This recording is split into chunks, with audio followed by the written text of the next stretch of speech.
Aunque ya os digo, yo traje la lección 8-9, así que voy un poco de memoria, y cada vez me queda menos. Ahí en Canadá hacen sabáticos. Cada 5 o 7 años se cogen sabáticos. Un mes, algunos 6 meses. Le voy a pedir a la iglesia que dame un sabático. Para que pueda... Bueno, pues ¿qué hacemos? ¿Esperamos a Fernando entonces? ¿Se ha aparcado? No, empieza. ¿Empiezo? Sí, empieza, que él sí ha llegado, si no... Vale, pues empezamos orando y... Fernando exactamente no es. Buenas, Liliana. Hola, buen día. Adelante, adelante. Gracias. Venga, oremos. Señor y Padre nuestro, Señor, queremos darte las gracias porque un día más, Señor, tú nos permites que estemos aquí reunidos. Gracias, Señor, porque tú eres fiel con nosotros, eres misericordioso con nosotros, Señor. Gracias, Señor, porque esta misericordia la podemos ver cada día. La podemos ver, Señor, como cada mañana, Señor, es nueva y la renuevas, Señor, para aquellos que somos tu pueblo.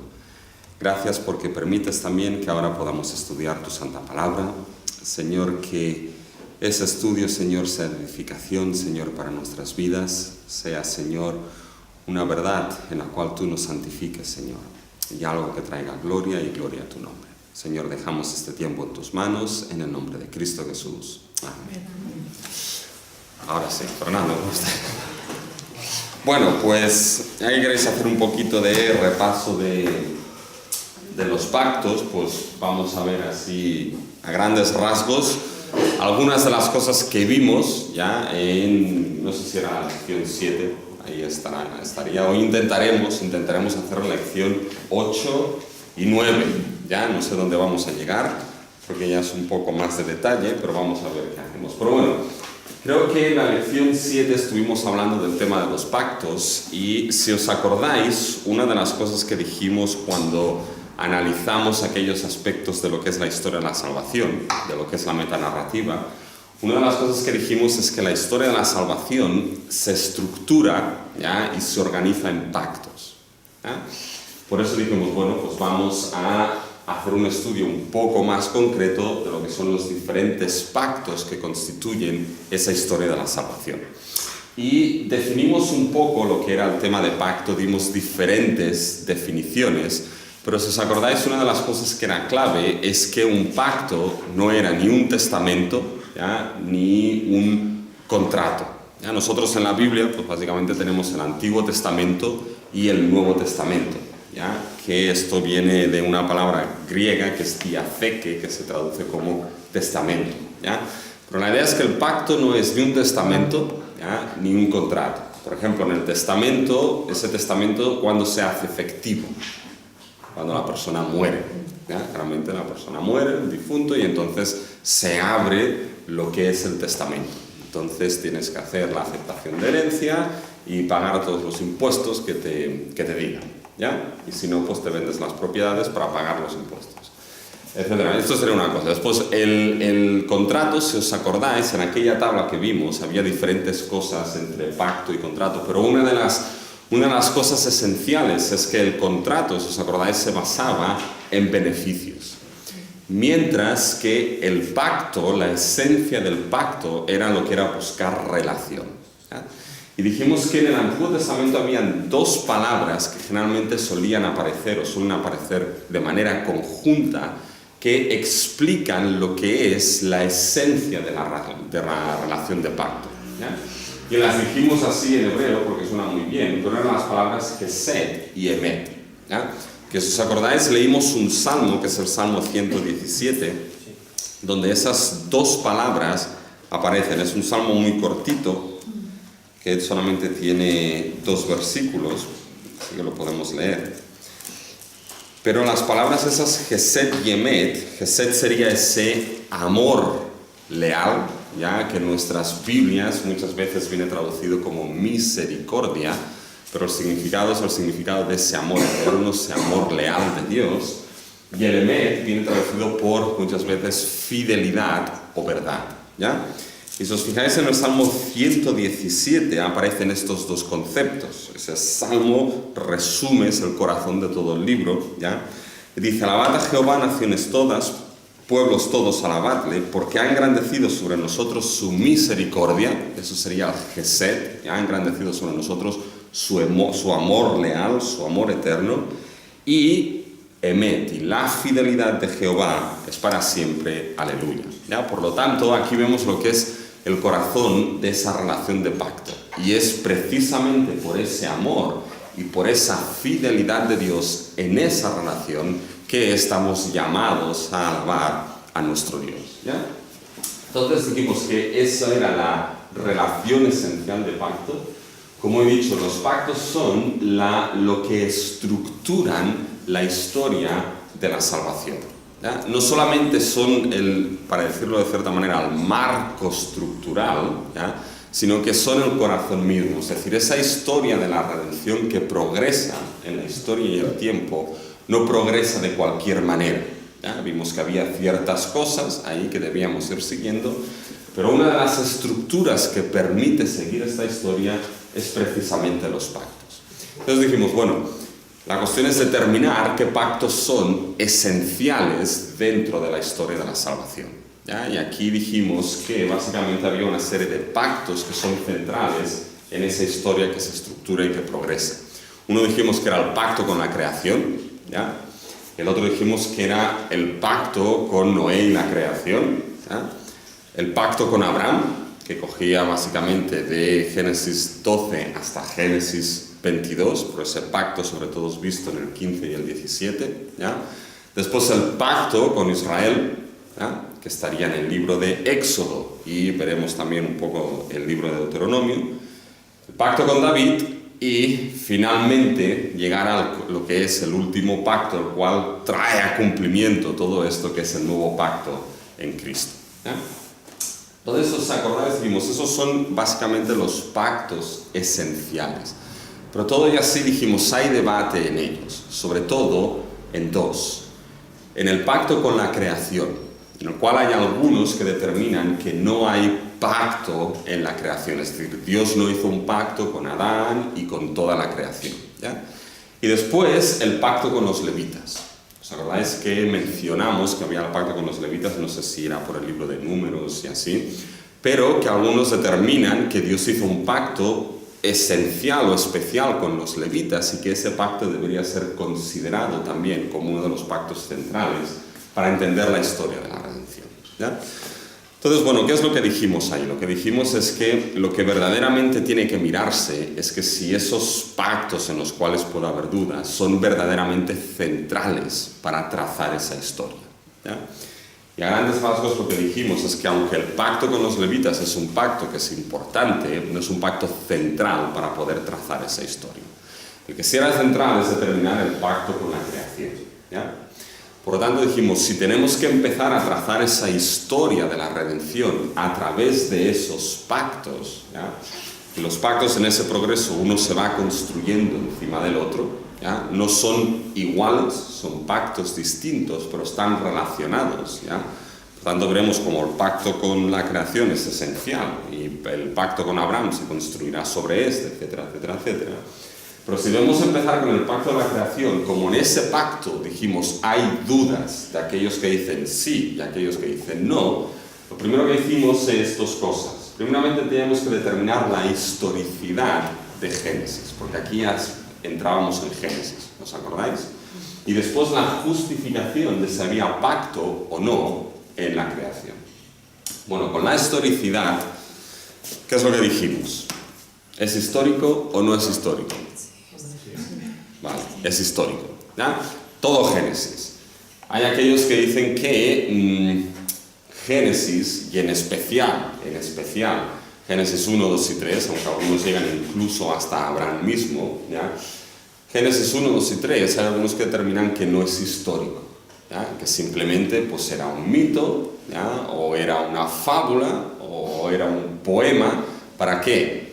Para explicar ciertas verdades. Es Es un mito, pues por ejemplo Génesis 3 es simplemente un mito, como podía haber en otras culturas mesopotámicas y así. ¿Para qué? Para explicar pues la presencia del bien y del mal en lo que es nuestro mundo, ¿ya? Pero no es algo histórico. Bueno, analizamos varias cositas y al final dijimos, bueno, es importante entender que Génesis es histórico, ¿ya?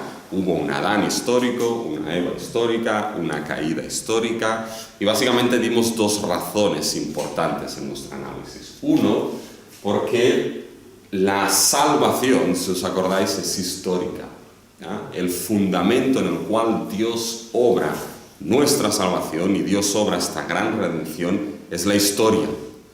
Por tanto, si os acordáis, esto es algo que explicamos, dijimos, está la línea de la historia, ¿ya? Esta es la línea de la historia, en la cual Dios obra los actos redentores, ¿ya? Y después hay otra línea paralela, que va de la mano, que es la línea de la palabra o de la revelación. ¿Y qué es lo que hace? Esta palabra, esta revelación, contiene estos hechos históricos, los narra y los explica.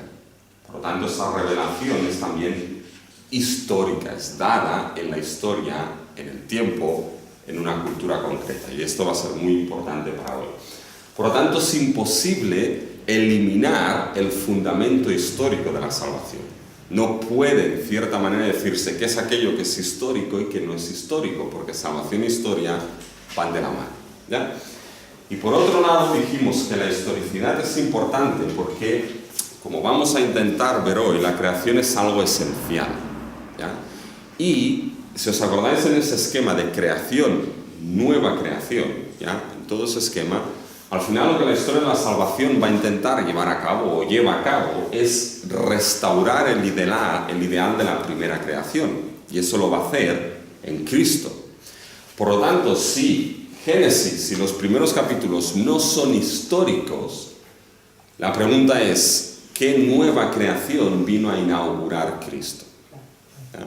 Es decir, no vino a inaugurar Cristo ideas o mitos, sino que inauguró realidades históricas. Hubo una primera creación, caímos, y en Cristo se restaura ese ideal en una nueva creación histórica igualmente. Porque si, acordaros en la tipología, si no hubo un primer Adán histórico, ¿cómo puede haber un postrer Adán histórico? ¿Ya? Y si os acordáis en la tipología, la historicidad era lo que nos permitía establecer esas relaciones. Un Dios que obra en la historia, obra con patrones que se van repitiendo de tal manera que nos permite trazar todas estas líneas, ¿sí? Por tanto, acabamos concluyendo de que en la creación lo que tenemos ahí es revelación de Dios y es histórico, ¿ya? Y después dijimos, bueno, habiendo justificado esto, la historicidad, ahora debemos justificar lo que es que verdaderamente hubo un pacto en la creación, ¿ya? Y ahí nos guiamos con varias cosas. Evidentemente hay las dos posturas, unos que dicen que no hubo pacto, ¿ya? Con Dios, Adán y la creación, y otros que dicen que sí, que hubo pacto, ¿ya? Y dimos varios argumentos, pero si os acordáis, uno de los argumentos que dimos, que era un argumento exegético, es el uso de dos verbos, ¿ya? ¿Alguien se acuerda de la expresión para hablar de la inauguración de un pacto? Sí, era Karat. Muy bien, muy bien. Karat Berit. Berit es pacto en hebreo, y si os acordáis esa expresión, Karat Berit era cortar, ¿ya? El pacto, ¿ya? Pero después había otra expresión, ¿ya? Que era la expresión Hekim Berit, ¿ya? Que Hekim Berit es la idea de mantener un pacto, ¿ya? No inaugurar. Karat Berit es la idea de cortar un pacto, esa es la expresión literal. Acordaros con Abraham en Génesis 15, ¿ya? Cuando le dice cortar los animales para hacer un pacto. Esa es la expresión para inaugurar un pacto que no existía antes y que se inaugura ahora, ¿ya? Mientras que la expresión Hekim Berit es más la idea no de inaugurar un pacto nuevo, sino de sustentar o mantener uno ya existente. ¿Ya? Si esto quedase así sería muy simple y muy fácil, pero evidentemente pues hay aquellos que siempre se quieren liar y bueno, mira, si al menos nos entretenemos un poco, ¿ya? Que dicen que no, que estas dos expresiones pueden ser sinónimas, ¿ya? ¿Por qué ese lío? Fijaros, porque lo que dijimos es que la primera aparición de la palabra pacto en la Biblia se encuentra en Génesis 6:18, ¿ya? Que es el acontecimiento con el diluvio. Fijaros en Génesis 6:18. Dijimos, esta es la primera aparición de la palabra berit, de la palabra pacto en la Escritura, ¿no? Donde Dios está dirigiendo a Noé y dice lo siguiente. Dice, mas estableceré mi pacto contigo y entrarás en el arca tú, tus hijos, tu mujer y las mujeres de tus hijos contigo. ¿Ya? Que es la primera aparición de la palabra berit. Y aquí lo que dijimos es que la expresión de Dios cuando dice, mas estableceré mi pacto, la expresión es Hekim Berit. ¿Ya? Por lo tanto, esto podría traducirse como, mas sustentaré mi pacto, mantendré mi pacto. ¿Ya? Entonces, claro, aquí se generaba el dilema, ¿ya? Se generaba el dilema de aquellos que sustentan que no hay pacto en la creación. Dijimos, bueno, si el autor es el mismo, que es el mismo, Moisés, ¿ya? Y la palabra es inspirada, si hubiese habido un pacto en la creación, ¿por qué Moisés, como el mismo autor, no utilizó ese término, berit, pacto, antes de Génesis 6:18? ¿Ya? Antes del evento del diluvio, para referirse a un pacto ya existente con la creación. ¿Sí? Después, si os acordáis, dijimos, tampoco, los que sustentan que no había pacto, dice, tampoco hay corroboración textual de un pacto en la creación, según ellos. ¿Ya? Pusimos como ejemplo de que 2 de Samuel 7, que es donde aparece el pacto de Dios con David, la palabra pacto no aparece. Pero después uno va al Salmo 89 y ahí se nos define que lo que Dios hizo con David es un pacto. Por lo tanto, hay corroboración textual en otros textos de que 2 de Samuel 7 fue el establecimiento de un pacto. ¿Ya? Pero eso no nos lo encontrábamos en lo que era en Génesis. ¿Ya? Cuando decimos, bueno, ¿por qué aquellos que sustentan que no hubo? Dice, ¿por qué Moisés no utiliza la palabra pacto antes si verdaderamente hubo un pacto? Y teniendo presente que la escritura, toda ella es inspirada, ¿por qué la palabra pacto no aparece ahí? Eso tenemos que tenerlo presente. Y después dicen, bueno, aunque en 6:18, que es la primera aparición de pacto, la expresión es Hekim Berit, mantener, dice, da igual, porque esas dos expresiones, Karat y Hekim, son sinónimas. Por lo tanto, aunque diga Hekim, mantendré un pacto, puede igualmente interpretarse o entenderse como estableceré un pacto nuevo. Por lo tanto, el primer pacto empezaría aquí. ¿Ya? ¿Os acordáis un poquito de memoria de esto? ¿Sí? Entonces, dijimos, ¿en qué se basan para decir que esto es sinónimo? Y había dos textos, pero vimos uno, que era Jeremías 24. ¿Sí? Si queréis lo leemos. ¿Queréis leerlo? ¿Sí? Vamos a Jeremías 24. Creo que era este, ya os digo. Yo pensaba empezar hoy la lección 8 y 9, así que voy de memoria en eso, ¿eh? Así que, Jeremías 24, creo que era a partir del versículo 18. No. ¿Eh? 34. 18, 34 y 18. Ya.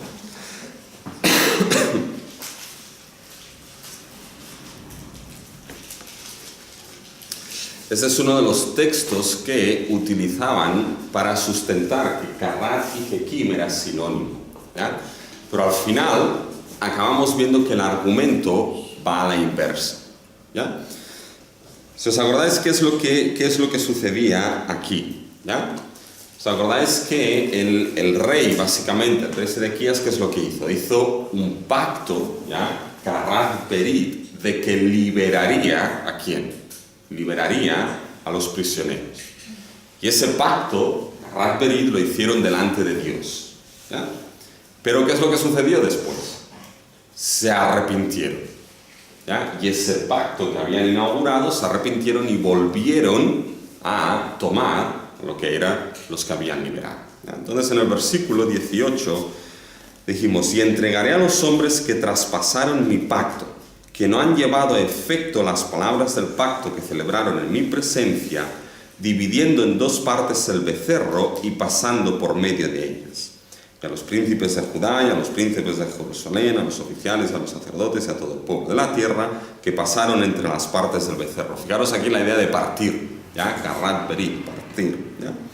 Los entregaré en mano de sus enemigos y en mano de los que buscan su vida, y sus cuerpos muertos serán comida de las aves del cielo y de las bestias de la tierra. Y a Sedequías, rey de Judá, y a sus príncipes los entregaré en mano de sus enemigos y en mano de los que buscan su vida, y en mano del ejército del rey de Babilonia, que se ha ido de vosotros. He aquí mandaré yo, dice Jehová, y los haré volver a esta ciudad, y pelearán contra ella, y la tomarán, y la quemarán con fuego, y reduciré a soledad las ciudades de Judá, hasta no quedar morador, ¿ya? Básicamente esto es el final de cómo acabarán las cosas, pero lo importante para nosotros es el versículo 18, ¿ya? Fijaros el versículo 18. Y entregaré a los hombres que traspasaron mi pacto, rompieron mi pacto. ¿Qué pacto se estaba refiriendo aquí? Dijimos, ¿ya? Es ese pacto que hicieron delante de Dios de liberar a los cautivos, ¿ya? Y después, es decir, hicieron un pacto delante de Dios para liberar a los cautivos, que si os acordáis, ¿ya? Ese pacto era el reflejo del pacto en Éxodo y Deuteronomio, que Dios ya les había dicho que a cierto tiempo, oye, tendréis que liberar, vuestros padres no lo hicieron, ahora vosotros lo habéis hecho bien, ¿ya? Pero es que os habéis arrepentido y los habéis vuelto a coger. Entonces dice: entregaré a los hombres que traspasaron mi pacto, lo rompieron, que no han llevado a efecto las palabras del pacto que celebraron en mi presencia. Eso era importante, porque aquí era que no han llevado a efecto, ¿ya?, las palabras del pacto. Ese no han llevado a efecto era Jequim, es decir, que no han mantenido, ¿ya?, que no han mantenido las palabras del pacto que Carrat celebraron, inauguraron. Por tanto, fijaros que aquí Jeremías 34 está utilizando Jequim y Carrat no de manera sinónima, sino de manera distinta. Jequim lo está utilizando, y nosotros, nuestra Biblia lo traduce como llevado a efecto, es decir, no lo mantuvieron, no lo sustentaron, ¿ya?, el pacto que Carrat celebraron, inauguraron, ¿ya? Por tanto, Jeremías 34, todo el argumento de Jeremías 34 va en sustento de que esas dos expresiones no son sinónimas, ¿ya? Jequim es para sustentar un pacto ya establecido, ya celebrado, ¿ya?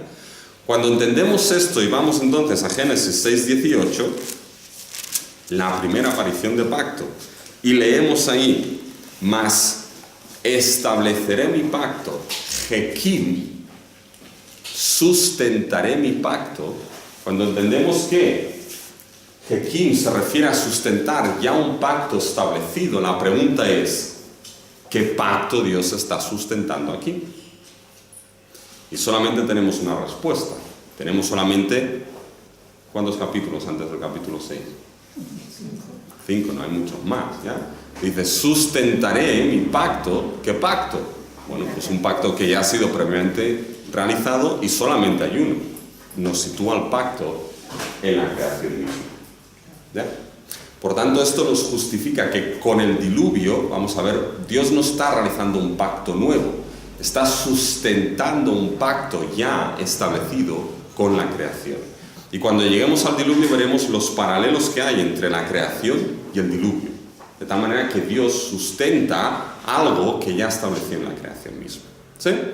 Por tanto, esto nos permitía justificar que hay un pacto en Génesis 1 y 2 entre Dios, la primera pareja, y toda la creación. Fijaros que era con toda la creación hasta el punto de que toda la creación dependía de la fidelidad en ese pacto.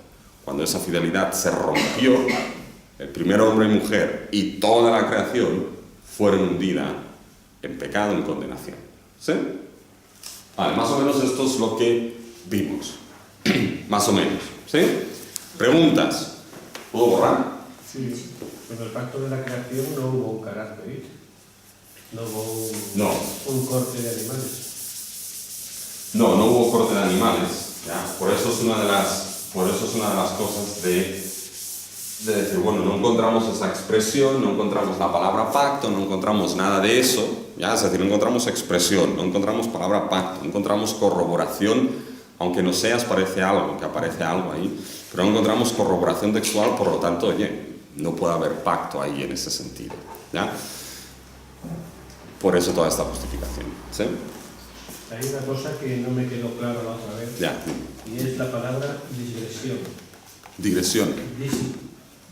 Digresión, ¿no? Sí. Que no entendí que quería decir. Digresión es irse por los cerros de Úbeda. Ah, vale. A ver, en el buen sentido, ¿ya? En el buen sentido. Por ejemplo, mira, un ejemplo claro, en 2 de Corintios, ¿ya? 2 de Corintios. Digresión básicamente es cuando uno está tratando un tema y entonces se aparta de ese tema para tratar otro. Y después vuelve a recuperar el tema que estaba hablando al principio, antes de irse. Pero cambió de tono.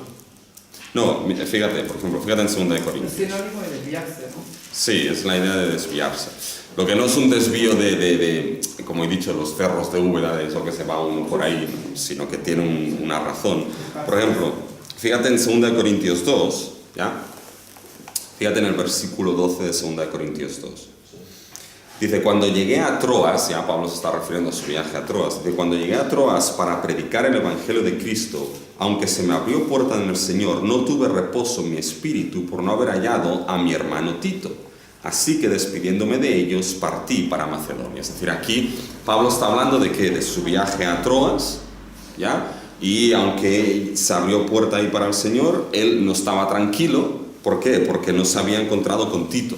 ¿Ya? Y la razón de ello es porque con Tito había enviado una carta severa a los corintios. Una carta severa que no ha quedado, no la tenemos nosotros.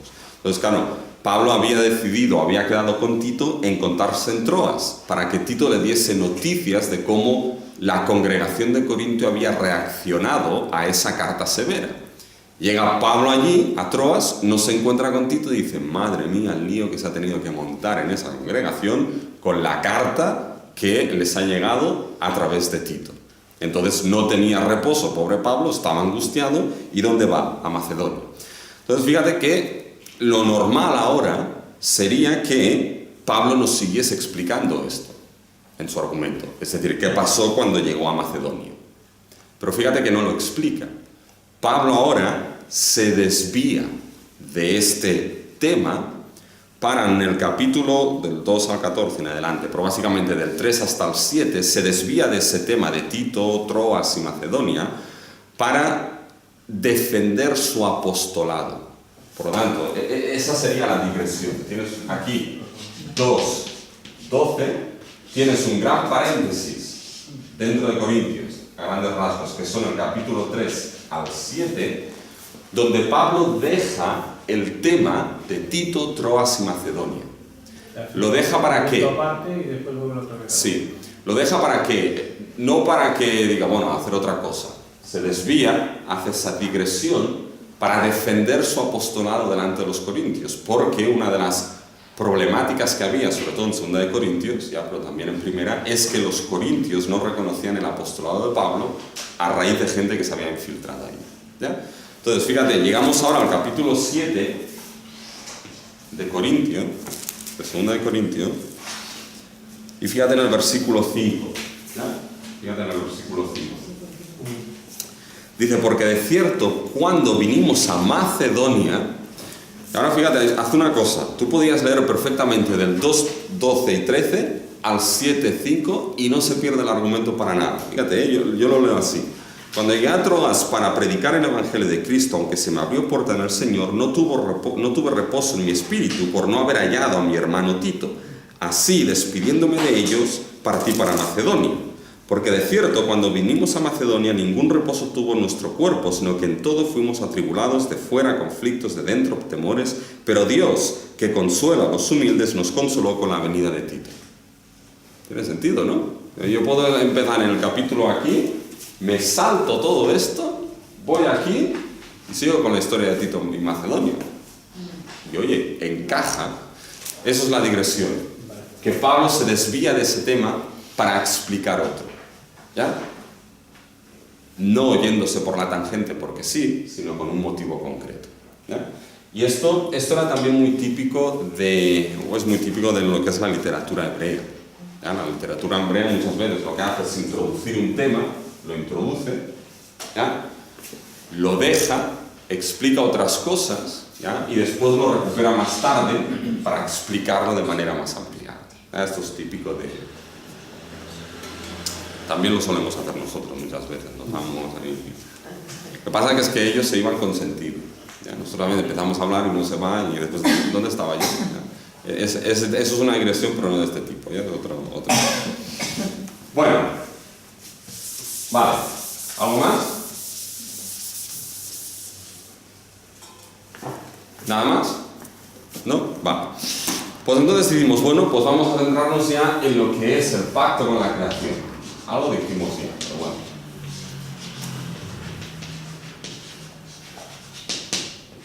Y ahora vamos a centrarnos, ya estamos en la lección 8, ¿ya? Y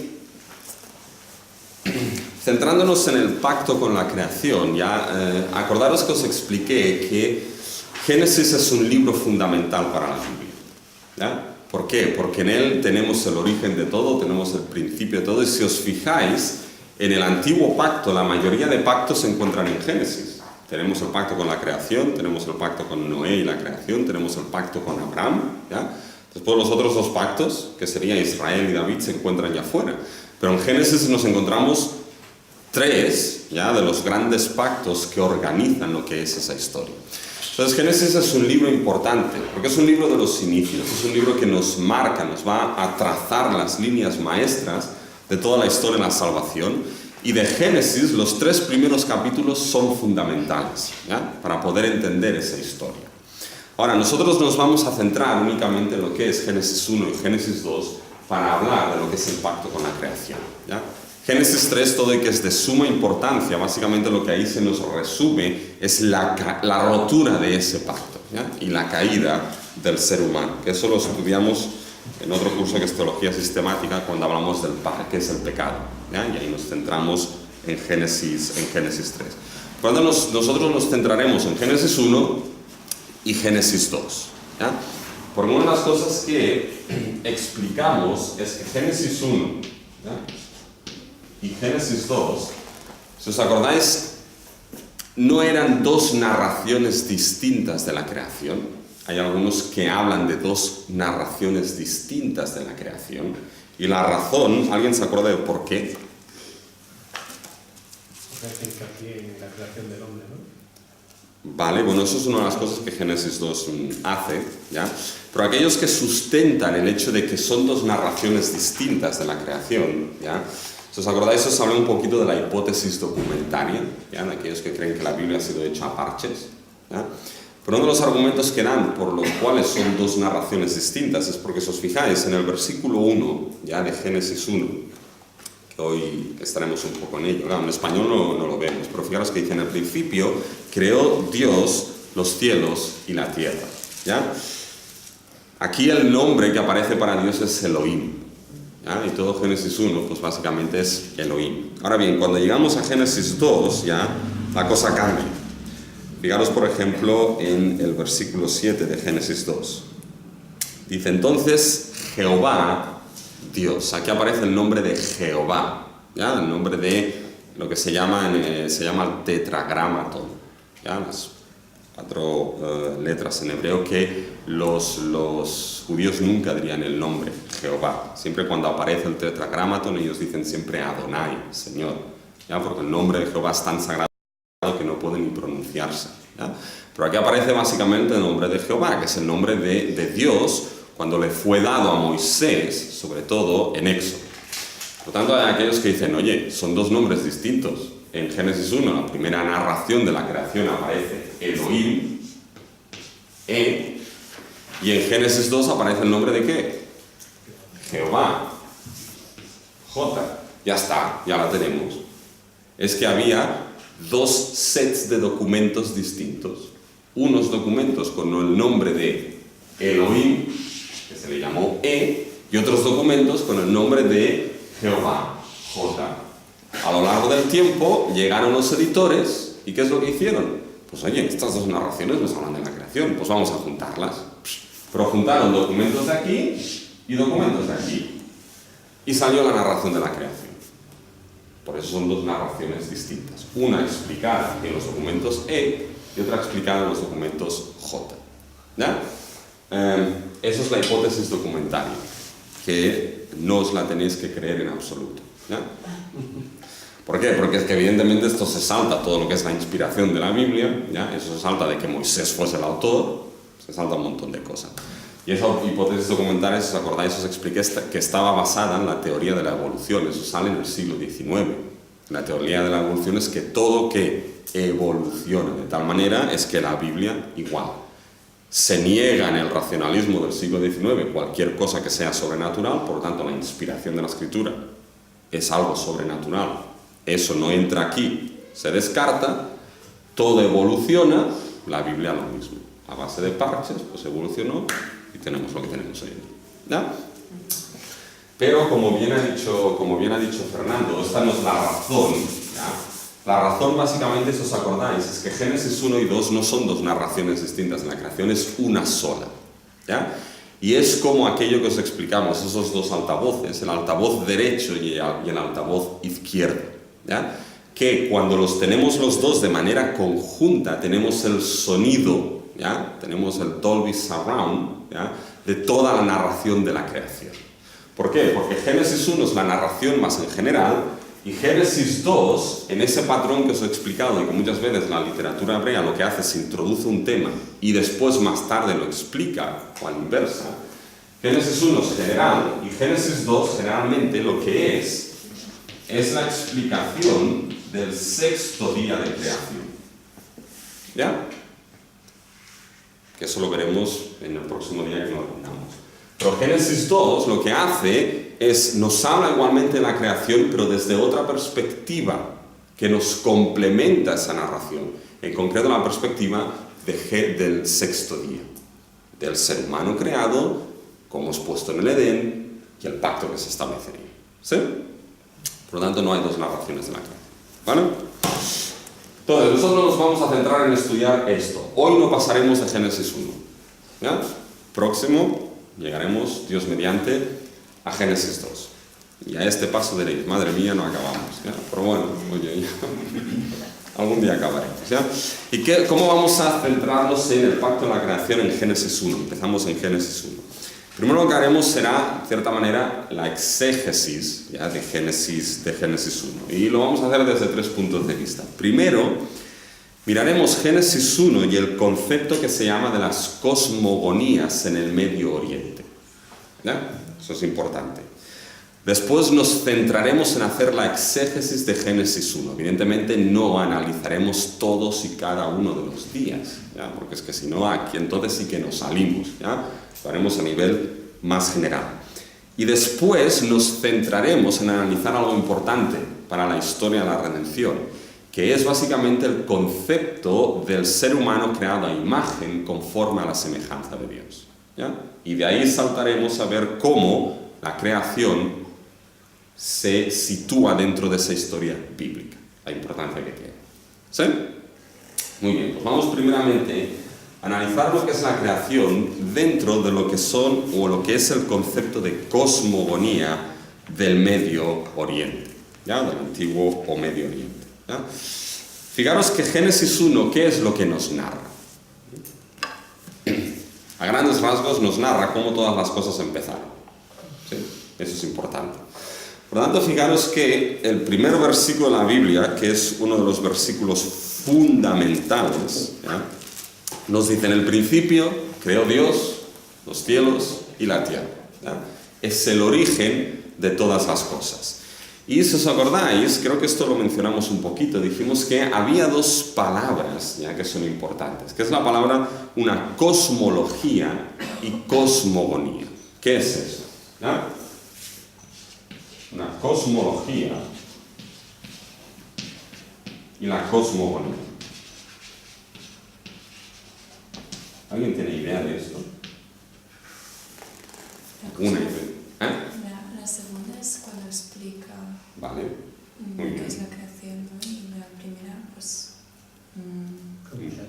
sí, ¿no? Muy bien, muy bien. Fijaros que lo que es el concepto de cosmología, ya la idea de cosmología es la visión o el entendimiento que se tiene de cómo todas las cosas llegaron a ser. ¿Ya? Eso es la idea de cosmos, ¿ya? Logía, ese conocimiento de cómo, la visión de cómo todo llegó a ser. Y la cosmogonía, ¿qué es? La cosmogonía es la narración que explica la cosmología. Es decir, la cosmología es una visión de cómo todo llegó a ser y después hay una narrativa que explica esto. La narrativa, la historia que explica la visión o el entendimiento de cómo todo llegó a ser y entró en existencia es la cosmogonía. ¿Sí? Por lo tanto, fijaros que Génesis 1 y 2, ¿qué es? Génesis 1 y 2 es una cosmología, nos explica, nos da el entendimiento de cómo todas las cosas llegaron a ser, ¿ya? Y nos damos cuenta de que no bajamos de los árboles, ¿ya? Los monos y cosas así. El otro día en National Geographic mi esposa estaba viendo un reportaje de monos, ¿ya? Y me decía, ¿te has fijado la nariz que tienen esos monos? Unos monos con unas narices, y cuanto más grande es la nariz, más atractivos son. ¿Ya? ¿Por qué? Porque se ve que usan la nariz para hacer chillidos y así atraen a las hembras. ¿Ya? Pero viendo eso, dijimos, oye, gracias a Dios que no venimos de estos, ¿ya? En ese sentido. Pero básicamente, Génesis 1 y 2, que es una cosmología, nos da la visión. Y es una cosmogonía, es la narrativa de ese entendimiento de cómo todo llegó a suceder. ¿Ya? Hoy en día nuestro tiempo posmodernista ya, nos dice básicamente que eso de las cosas de las cosmogonías y cosmologías son cosas del pasado. ¿Ya? Son cosas básicamente de aquella gente de que posiblemente no era tan avanzada como lo somos nosotros ahora. ¿Ya? Y pues básicamente eso es cosa del pasado. Pero fijaros que eso no es así. Es decir, nuestro mundo contemporáneo tiene cosmologías y cosmogonías. ¿Ya? Una cosmología, una visión y un entendimiento de cómo todo empezó en el siglo XIX, ¿cuál es? La teoría de la evolución. ¿Ya? Darwin, que en realidad no empezó mirando monos, empezó mirando tortugas. ¿Ya? ¿Cómo llegó de las tortugas a los monos? Eso ya no sé. Pero básicamente es la idea de que una cosmología es precisamente la teoría de las especies, de que todo llegó en existencia de esta manera. ¿Cuál es la narrativa? ¿Cuál es la cosmogonía? Pues el tratado que escribió Darwin. Fijaros que nuestro siglo XX y XXI tiene también esto.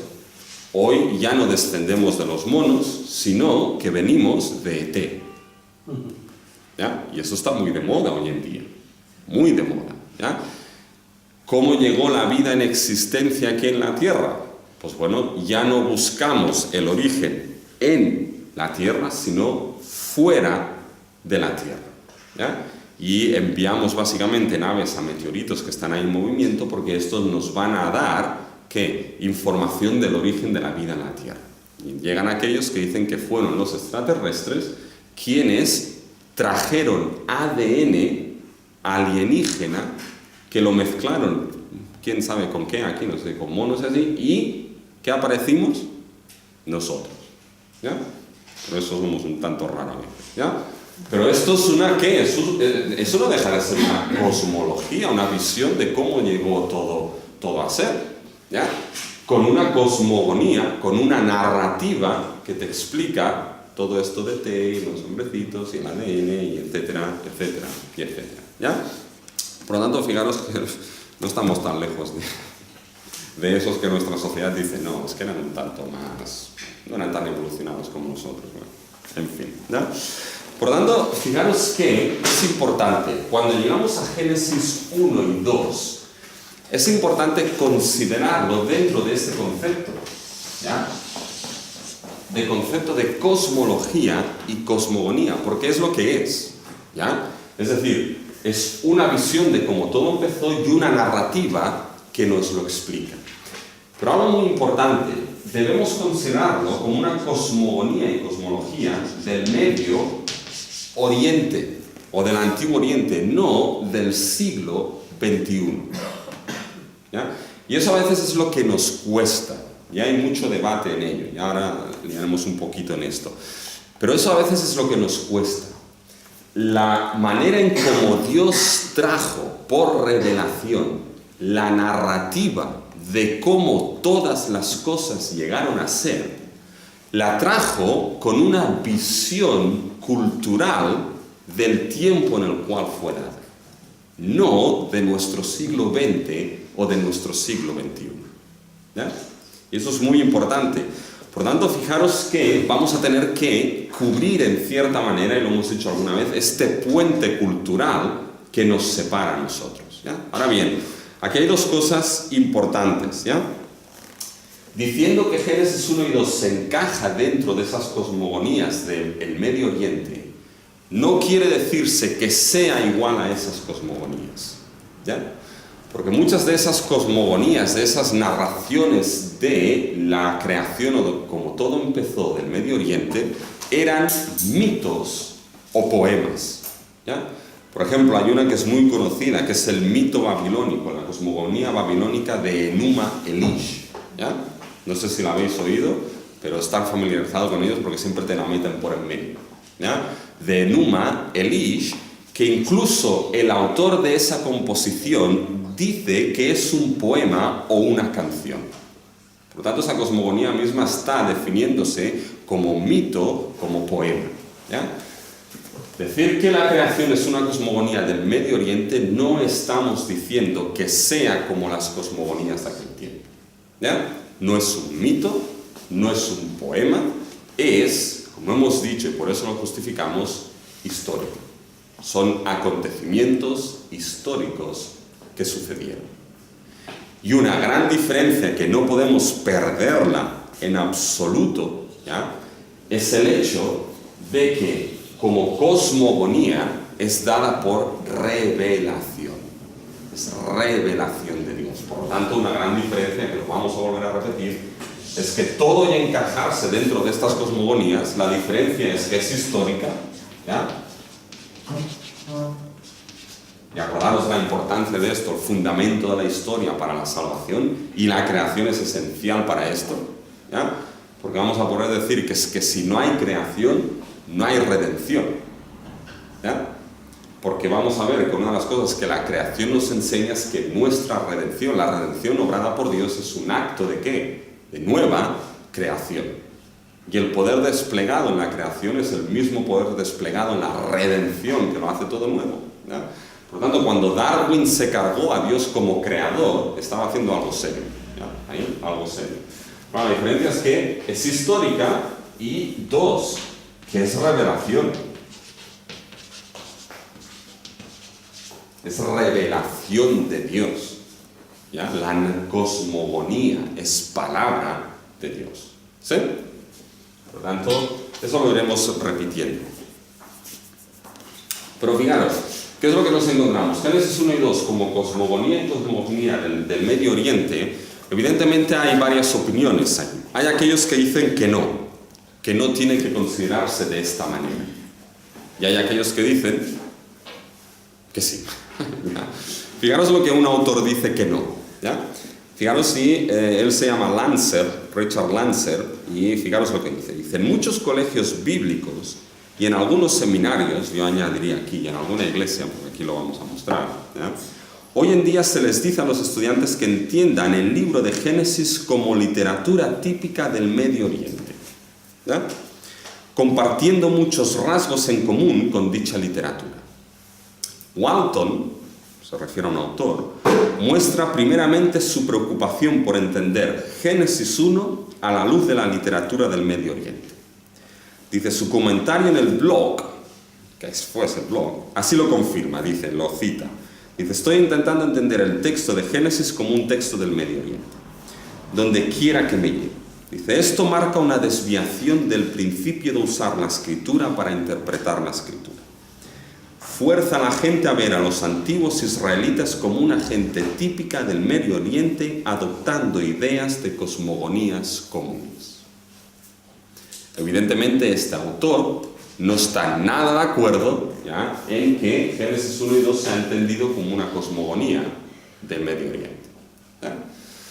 Y por un lado tenemos que darle razón en algo, en lo que dice, que no puede ser entendida como un documento más del Medio Oriente, ¿ya? ¿Por qué? Por algo claro que hemos dicho, porque no es un documento más. Génesis 1 y 2, y toda la Biblia, pero centrados en Génesis 1 y 2, la creación es revelación de Dios. Por lo tanto, cuando Dios trajo, y dejadme decirlo así, su cosmogonía, su narrativa de cómo todo llegó a ser, ¿ya?, fue Dios quien la trajo por revelación. Por lo tanto, trajo la verdad del asunto, es decir, la verdad de cómo todo entró en existencia y llegó a ser. Por tanto, en ese sentido estamos de acuerdo con este autor, de que no puede entenderse como un libro más porque es revelación. Es palabra, toda ella ¿qué? Toda ella revelación, toda ella palabra inspirada por Dios. Por lo tanto, es palabra de Dios en sí mismo. ¿Sí? Podemos verlo de la misma manera. Pero, por otro lado, no olvidéis esto, la historicidad. Acordamos lo que hemos dicho una y otra vez. Nuestra redención es ¿qué? Es histórica. Se da en la historia y el tiempo. ¿Y qué es aquello que nos explica nuestra salvación?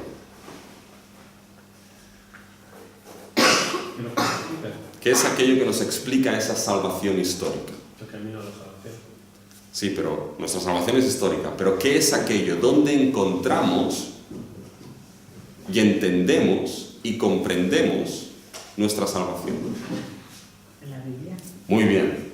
Por lo tanto, volvemos a lo mismo. Volvemos a lo mismo. Línea de historia. Que le gusta alinear a la historia mucho. Línea de historia. Nuestra salvación es histórica. Donde Dios nos narra, nos explica y nos interpreta esa salvación histórica en su revelación. Y como la salvación es histórica en la historia y el tiempo, la revelación que la explica es dada ¿de qué manera? En la historia y en el tiempo. ¿Sí o no? Sí.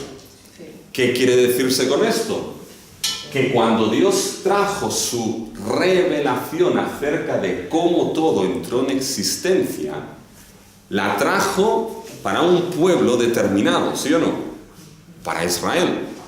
En un momento histórico y cultural determinado, ¿sí o no? Revelación histórica. Por lo tanto, tuvo que traerla ¿con qué? Con la visión histórica de la cultura de aquel tiempo. Y eso es muy importante. No con nuestra cultura. Quizás si Dios hubiese traído esta revelación hoy, nos hubiese hablado de la fusión del átomo. No lo sé, ¿ya? Pero Él la trajo, esa revelación que nos habla de un acto histórico, que es la creación, que va a ser esencial para nuestra salvación, lo trajo con una revelación en la historia y en la cultura, para un pueblo histórico y cultural en aquel tiempo determinado, ¿ya? Por lo tanto, aquí cuando el autor aquí dice que fuerza a entender a los israelitas como gente típica del Medio Oriente, yo me pregunto, ¿de dónde eran entonces? Esa es mi pregunta. Pero ¿de dónde eran entonces? Porque del siglo XXI no lo eran, ¿ya? Era gente, quizás pero era gente típica del Medio Oriente, semitas, con una cultura y con una visión determinada. Y cuando Dios trae esta revelación, la trae para dos cosas. Uno, para mostrarles la verdad del asunto y decirles, oye, no fue Baal, ni Timnat, ni Apsu, ¿ya? Los dioses que habéis visto en Egipto, nada. Ni los que vais a ver en Babilonia, nada. Yo soy el creador. Es decir, con esa revelación les va a traer la verdad del asunto. Pero por otro lado se los va a explicar con un contexto cultural que ellos pudiesen entender, de su cultura y su tiempo. Por lo tanto, por eso dijimos que cuando comparamos, sobre todo el Antiguo Testamento, ¿por qué? Porque estamos mucho más alejados de esa cultura. Y eso a veces nos cuesta. Debemos hacerlo con ese principio que yo os expliqué, que es el principio de comparar y contrastar, ¿ya? No os olvidéis nunca de ese principio, comparar y contrastar. Comparamos y contrastamos la revelación, ¿ya?, con el contexto cultural en el cual fue dado. Y van a haber cosas las cuales van a ser similares. Pero en esa comparación y contraste también vemos las diferencias que nos vienen dadas por ser revelación de Dios. Y en esas diferencias vamos a ver la verdad del asunto. ¿Sí? ¿Preguntas hasta aquí?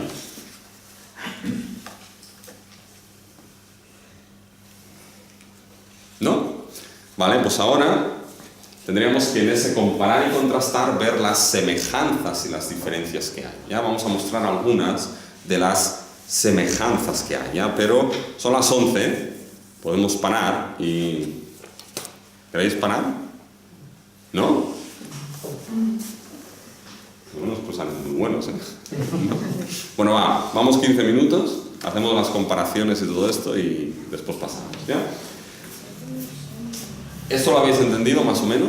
Por eso ya os digo, yo no tengo ningún problema de que me digan, no, es que, por ejemplo, como lo veremos ahora, tú coges el poema de Enuma Elish, de la creación mesopotámico, oye, hay cosas que se parecen al Génesis. Bueno, ¿vale? ¿Por qué? Porque fueron en un contexto cultural dado en el mismo tiempo. Y Dios explica cosas.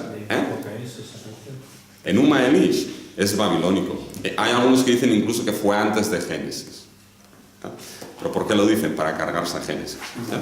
Pero básicamente es la idea de que dicen, pues ves, aparece lo mismo en el poema babilónico de Enuma Elish. ¿Esto qué quiere decir? Génesis es mentira. ¿Qué quiere decir con que es mentira? No es palabra de Dios, no es revelación, etcétera, etcétera, etcétera. Pues no me crea ningún problema, digo, si fueron dados en el mismo tiempo, ¿ya? La pregunta es, ¿por qué todas las culturas tienen un concepto de creación? Ahí está la cuestión, ¿ya? Pero no hay ningún problema. Va a haber paralelos, ¿por qué? Porque fueron dados en aquel tiempo. Ahora bien, en las diferencias, veremos la gran diferencia de la creación de Dios, ¿ya?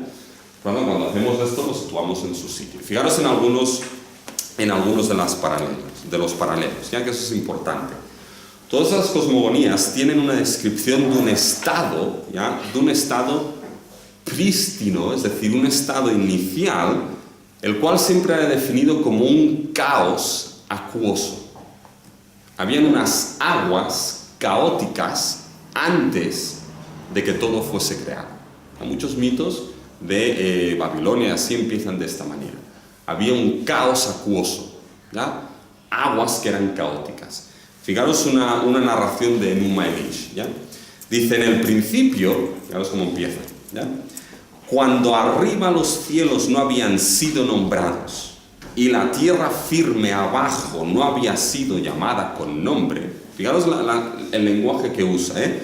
Cuando arriba los cielos no habían sido nombrados y la tierra firme abajo no había sido llamada con nombre. Cuando uno coge Génesis, ve ese lenguaje. Los cielos de arriba y de abajo, que a mí esto de pequeño me volvía loco. Digo, los de arriba y los de abajo, pero ¿cómo es eso posible? ¿Ya? Pero claro, es que el lenguaje es ese, dice, y nada sino el Apsu. ¿Qué es el Apsu? La laguna, el agua, primordial, su progenitor, y Mumu, Mumus Tiamat, ¿ya? La que los dio a luz a todos. Sus aguas como un solo cuerpo se confundían.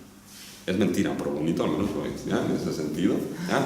Pero fijaros qué es lo que aparece. Fijaros que nos describe antes de la creación de todo, antes de la creación de la humanidad, del cosmos, de todo, pues ¿qué había? Estaba Lapsu, que es esa laguna, ese agua caótica que está ahí, y después Tiamat, ¿ya? Que es la diosa o que básicamente creó todas las cosas.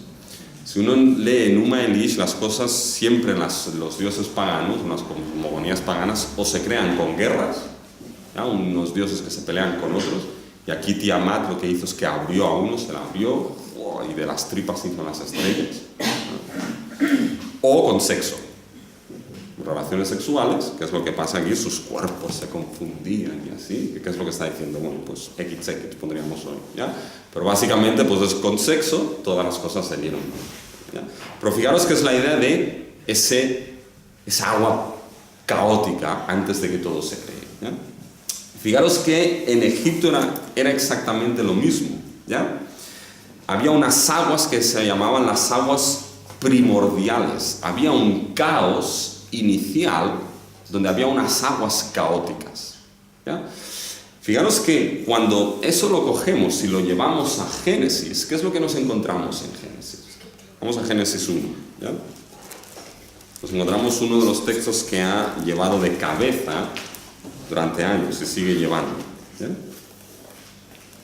Fijaros en Génesis 1, en el principio creó Dios los cielos y la tierra, y ahora fijaros en el versículo 2. Y la tierra estaba desordenada y vacía, y las tinieblas estaban sobre la faz del abismo, y el Espíritu de Dios se movía sobre la faz de las aguas. Fijaros cuál es la descripción que se nos da aquí. Se nos da una descripción caótica con unas aguas iniciales. Ya, vamos a dejarlo ahí, pero esto es uno de los paralelos que se ve con las cosmogonías de aquel tiempo. Fijaros otro paralelo, que esto no lo vamos a ver tanto, ¿ya? Pero fijaros que en la creación del firmamento hay separación de las aguas, ¿ya? Fijaros en Génesis del 7 al 8.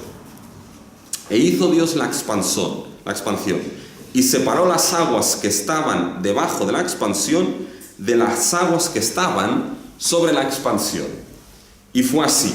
Y llamó Dios a la expansión cielos, y fue la tarde y la mañana el día segundo. Esto a mí me volvía loco, porque separó las aguas que estaban por encima de la expansión, es decir, por encima del cielo, de las aguas que estaban por debajo de la expansión, por debajo del cielo. A ver, ¿cómo explicamos esto? A mí me volvía loco de pequeño porque yo miraba al cielo y digo, pero ¿qué aguas por encima de la expansión? Las nubes. Pero entonces ahí vienen aquellos que dicen, oye, pero es que no llovió hasta el diluvio, por tanto, ¿cómo es que había nubes? ¿Ya? Bueno, pero fijaros que esto es uno de los paralelos que ahora os enseñaré un gráfico que también aparece en las otras cosmogonías, esas aguas de arriba y aguas de abajo que se separan, ¿ya? Algo que también es común en todas ellas es la creación de la luz antes de los luminares, antes del sol y la luna. Que eso es otra de las críticas que se da mucho, ¿ya? Vienen aquellos y dicen, ¿cómo es que Dios creó la luz antes de que crease el sol? Porque la creación es así. ¿Qué es lo primero que Dios cree? Sea la luz, ¿ya? Y después, más tarde, crean los luminares, ¿ya? Crítica. Bueno, pues, oye, primero es la luz, no tiene que estar primero el sol para crear la luz así. Lo que aquí se malentiende, lo que veremos que esto es esencial en la teología bíblica para hablar de nuestra salvación. Porque después Juan va a tomar Génesis para hablar de la luz del mundo, ¿ya? Pero ya llegaremos a ello. Todas las cosmogonías acaban con algo que nos gusta mucho, ¿ya? Con el descanso. Todas acaban con el descanso divino, ¿ya? ¿Por qué? Porque había la visión de lo siguiente, ¿ya? Todas las cosmogonías solían empezar con ese estado de agua caótica, ¿sí? Y la creación, ¿qué era entonces? La creación en ese estado de agua caótica se entendía como vencer ese caos, ¿sí? Ese caos debía vencerse. Y venciendo ese caos, se traía orden. ¿Sí? ¿Vamos bien así? Por lo tanto, era como una lucha en cierta manera. El caos inicial, esas aguas, se vencían creando y se traía orden. De tal manera que las creaciones, las cosmogonías, solían acabar con un descanso de los dioses, que ese descanso no era un descanso de rascarse la barriga. No, en las cosmogonías paganas sí. ¿Ya? Pero era un descanso que se llamaba un descanso triunfante. ¿En qué sentido? En que se descansaba de manera triunfante. Ahora, el caos se había vencido y todo el cosmos creado era el lugar de descanso, de triunfo de los dioses. ¿Sí? Esa es la idea. Una de las diferencias claras es que, por ejemplo, en el Enuma Elish, ya los dioses, ¿qué es lo que hacen? Crean al ser humano, por ejemplo, porque hay mucho ruido. Bueno, hay mucho ruido y envían el diluvio, ¿ya? Porque Tiamat estaba desesperada y dice, esos humanos hacen demasiado ruido, ¿qué es lo que voy a hacer? ¿Ya? Pues les voy a enviar el diluvio. ¿Ya? Vemos que es una diferencia de Génesis. ¿Ya? Pero ¿por qué crearon al ser humano? ¿Por qué creéis que crearon al ser humano? Digamos, una de las diferencias hay con Génesis, esta me encanta. ¿Por qué? ¿Para? Vale, lo crearon porque no querían trabajar. Entonces básicamente dijeron, oye, lo que tenemos que hacer nosotros que lo hagan ellos. ¿Ya? Y ellos descansaron mientras el ser humano trabajaba. Fijaros que es totalmente lo contrario a Génesis. Dios descansó y lo veremos cuando lleguemos, el ser humano participa de ese descanso triunfante eterno de Dios. Por eso después la Biblia va a venir uno que dirá, venid a mí los que estéis trabajados y cargados, os haré descansar. Y después vendrá Hebreo y dirán, cuidado, porque todavía queda un reposo para el pueblo de Dios. ¿Ya? Es totalmente distinto. ¿Ya? Pero fijaros que esos son algunos de los paralelos. Pero vamos a parar aquí, eso sí, vamos a descansar un poquito y después vamos a empezar a centrarnos ya en algunas de las diferencias importantes. ¿No?